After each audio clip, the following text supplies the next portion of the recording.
खुशामदीद। आज के इस तज्जिये में हम उस 4 दहाइयों तक चलने वाली अजीम जियोपॉलिटिकल शतरंज की बाजी को समझेंगे जिसे दुनिया कोल्ड वॉर या शीत युद्ध कहती है। ख़ास तौर पर हमारे उन इंगेज स्टूडेंट्स के लिए जो तारीख़ के इन पेचीदा पन्नों को बखूबी समझना चाहते हैं, ये तज्जिया बिल्कुल पॉइंट पर होगा। बिना वक्त ज़ाया किए सीधा मुद्दे पर आते हैं और देखते हैं कि आखिर ये सब शुरू कैसे हुआ। हमारा आज का सफ़र एक बेहतरीन सिलसिलेवार तरीके से आगे बढ़ेगा। हम शुरुआत करेंगे लोहे के पर्दे के गिरने से, फिर बात करेंगे प्रॉक्सी वॉर्स और कंटेनमेंट की। उसके बाद परमाणु हथियारों की अंधी दौड़ पर नज़र डालेंगे, तबाही के बिल्कुल किनारे वाले उन खौफनाक लम्हात तक जाएंगे और आखिर में देखेंगे कि एक अजीम साम्राज्य का पतन कैसे हुआ। पहला हिस्सा, लोहे का पर्दा गिरता है, यानी इस टकराव की असल विचारधारात्मक जड़ें कहाँ थीं। आइए इसमें थोड़ा गहराई तक जाते हैं। वर्ल्ड वॉर II के ख़त्म होते ही दुनिया बुनियादी तौर पर 2 बिल्कुल मुख्तलिफ सोचने के तरीकों में बट गई थी। एक तरफ मगरिब था, जहां आज़ाद मार्केट और लोकतंत्र यानी कैपिटलिज्म का बोलबाला था, यहां व्यक्तिगत आज़ादी को सबसे ऊपर रखा जाता था। और दूसरी तरफ मशरिक में मार्क्सिज्म लेनिनिज्म था, जहां सब कुछ सरकार के सख्त कंट्रोल में था, सिर्फ एक पार्टी का राज था और बुनियादी मकसद ये बताया गया कि अमीरी और गरीबी का फ़र्क बिल्कुल ख़त्म कर दिया जाए। ये महज 2 देशों के बीच की लड़ाई नहीं थी, बल्कि दुनिया को चलाने के 2 बिल्कुल उल्टा दिमागी नजरियों की टक्कर थी। युद्ध खत्म होने के फौरन बाद सोवियत नेता जोसेफ स्टालिन ने अपनी सुरक्षा के लिए ईस्टर्न यूरोप के मुख्तलिफ देशों में अपनी कठपुतली सरकारें बिठा दीं। एक तरह का बफर जोन बना दिया गया था। और इसी पर विंस्टन चर्चिल ने वो तारीखी और मशहूर बात कही कि यूरोप के बीचों बीच एक लोहे का पर्दा या आयरन कर्टन गिर चुका है। इस एक जुमले ने उस वक्त के बिल्कुल बन चुके यूरोप की ऐसी कश्मकश भरी तस्वीर खींची कि वो आज तक तारीख का हिस्सा है। दूसरा हिस्सा, कंटेनमेंट और प्रॉक्सी वॉर्स। अब ये जंग यूरोप की सरहदों से निकलकर पूरी दुनिया में अपना जाल बिछाने वाली थी। दिलचस्प बात यह है कि दोनों महाशक्तियां कभी सीधे आमने सामने मैदाने जंग में नहीं उतरीं। अमेरिका ने एक बहुत सोचे समझे स्ट्रैटेजी अपनाई जिसे कंटेनमेंट या रोकथाम कहते हैं। उनकी सोच ये थी कि अगर सोवियत निज़ाम को आगे बढ़ने और फैलने से रोक दिया जाए तो वो वक्त के साथ खुद ही घुटकर टूट जाएगा। इस मकसद के लिए ट्रूमन डॉक्ट्रिन और मार्शल प्लान जैसे बड़े कदम उठाए गए, जहां यूरोप को दोबारा खड़ा करने के लिए अरबों डॉलर्स बहा दिए गए। एक तरह से कम्युनिज्म को उसकी जगह पर ही कैद करने की कोशिश की जा रही थी। लेकिन सीधी जंग ना होने का मतलब ये नहीं था कि इसकी कोई कीमत नहीं चुकाई गई। इन आदादो-शुमार पर गौर करें तो सच में दिल दहल जाता है। कोरियन और वियतनाम वॉर्स में लाखों जानें गईं। महाशक्तियों ने इन प्रॉक्सी वॉर्स में अपने अपने मकसद के गुटों को सपोर्ट किया और हथियार दिए। उन्होंने सीधे एक दूसरे पर बॉम्ब नहीं गिराए, लेकिन नतीजा क्या निकला? लाखों बेगुनाह शहरी और फौजी इन जियोपॉलिटिक्स की भेंट चढ़ गए। ये प्रॉक्सी वॉर्स आम लोगों की जिंदगियों पर कहर बनकर टूटीं। तीसरा हिस्सा, परमाणु हथियारों की दौड़।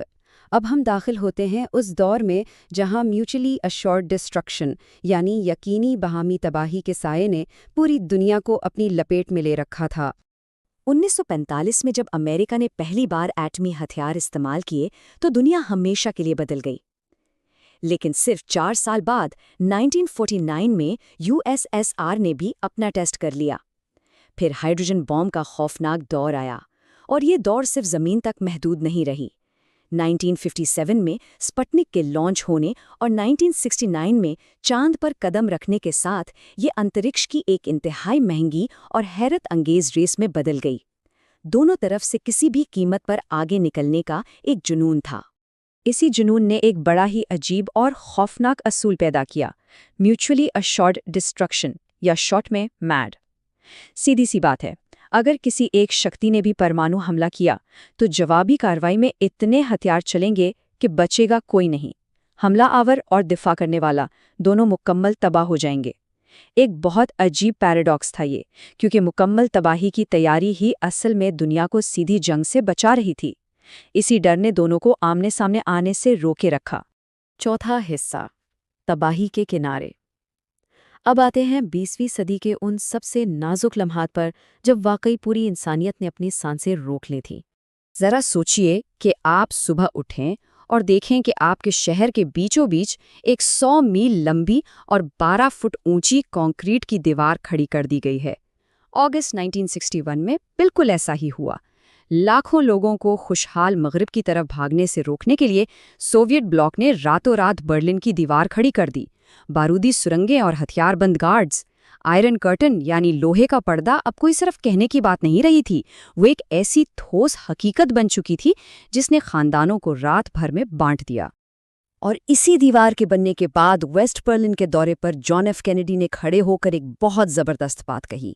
उन्होंने तस्लीम किया कि आज़ादी में मुश्किलात हो सकती हैं और लोकतंत्र कोई बिल्कुल परफेक्ट सिस्टम नहीं है, लेकिन कम अज़ कम हमें अपने ही लोगों को कैद रखने के लिए दीवारों और बंदूकों का सहारा तो नहीं लेना पड़ता। ये उस वक्त के कम्युनिस्ट निज़ाम पर एक बहुत बड़ा वार था जो अपने अवाम को रोकने के लिए दीवारें खड़ी कर रहा था। फिर 1962 में आता है वो लम्हा जिसने दुनिया को बिल्कुल मौत के दरवाजे पर खड़ा कर दिया था, क्यूबन मिसाइल क्राइसिस। अमेरिका के साहिल से सिर्फ 90 मील दूर क्यूबा में सोवियत न्यूक्लियर मिसाइल्स डिप्लॉय कर दी गईं। अगले 13 दिनों तक दुनिया किसी भी वक्त राख बन सकती थी। अमेरिका ने समुद्री ब्लॉकेड लगा दिया, लाखों फौजी तैयार कर दिए और अलर्ट सिस्टम डीफकॉन 2 पर पहुंच गया, जिसका मतलब है परमाणु युद्ध से बस एक कदम दूर। आखिरकार एक कॉम्प्रोमाइज़ हुआ, ख़र्शेव मिसाइल्स हटाने पर राज़ी हुए और अमेरिका ने वादा किया कि वो क्यूबा पर हमला नहीं करेगा। लेकिन इस सब तनाव के बीच एक ऐसी कहानी है जो आज भी सुनकर रोंगटे खड़े कर देती है। वासिली आर्खिपोव की कहानी।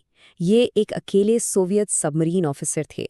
जब सख्त दबाव और कम्युनिकेशन टूटने के बावजूद उनसे न्यूक्लियर टॉर्पीडो चलाने की मंजूरी मांगी गई तो उन्होंने इनकार कर दिया। दोस्तों, ये समझना बहुत ज़रूरी है कि अगर उस वक्त उस एक आदमी ने अपना दिमाग ठंडा न रखा होता और हाँ कर दी होती तो आलमी परमाणु युद्ध वाक़ई हो चुका होता। एक शख्स के फैसले ने पूरी दुनिया को बचा लिया। 5वां और आखिरी हिस्सा, एक साम्राज्य का पतन। चलिए अब इस तज्जिए के आखिरी दौर की तरफ चलते हैं और देखते हैं कि ये लंबा टकराव आखिर अपने अंजाम तक कैसे पहुंचा।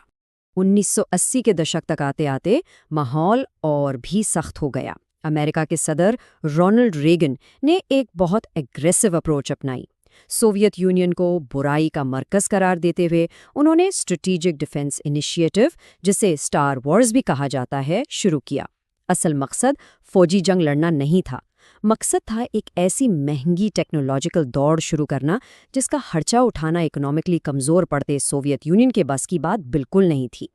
अपनी डूबती हुई इकोनॉमी और अंदरूनी हालात को बचाने के लिए आखिरी सोवियत लीडर मिखाइल गोर्बाचेव ने कुछ अहम रिफॉर्म्स मुतारिफ कराए। ग्लासनोस्ट यानी शफाफियत और पेरिस्ट्रोइका यानी पुनर्गठन। उन्होंने सोचा था कि इससे निज़ाम बेहतर हो जाएगा, लेकिन होता क्या है कि जब बरसों से घुटे हुए अवाम को आज़ादी और खुलेपन की थोड़ी सी हवा लगती है तो वो पूरी आज़ादी और खुद मुख्तारी मांगने लगते हैं। जो इस्लाहात निज़ाम को बचाने के लिए शुरू की गई थीं, उन्हें ने उसकी तबाही के प्रोसेस को इंतहाई तेज़ कर दिया। और फिर आखिरकार वो वक्त आ ही गया। ईस्टर्न यूरोप में लगातार पुरअमन क्रांतियाँ आईं। 1989 में बर्लिन की दीवार को गिरा दिया गया और 1991 में अजीम सोवियत यूनियन आखिरकार बिल्कुल बिखर गया, ठीक इन 15 अलग अलग आज़ाद देशों में तकसीम होकर। इस तरह बग़ैर किसी परमाणु बटन को दबाए 40 साल लंबा वो खौफनाक शीत युद्ध खामोशी से अपने अंजाम को पहुंच गया। इस तज्जिए को ख़त्म करते हुए ख़ास तौर पर हमारे ENG स्टूडेंट्स और उन सभी लोगों के लिए जो तारीख़ से सीखना चाहते हैं, ये एक छोड़ जाने वाला अहम सवाल है।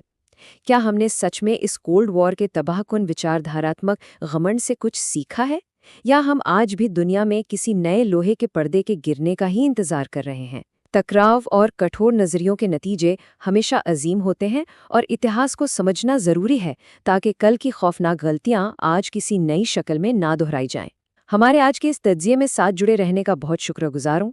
सोचते रहिए और सीखते रहिए।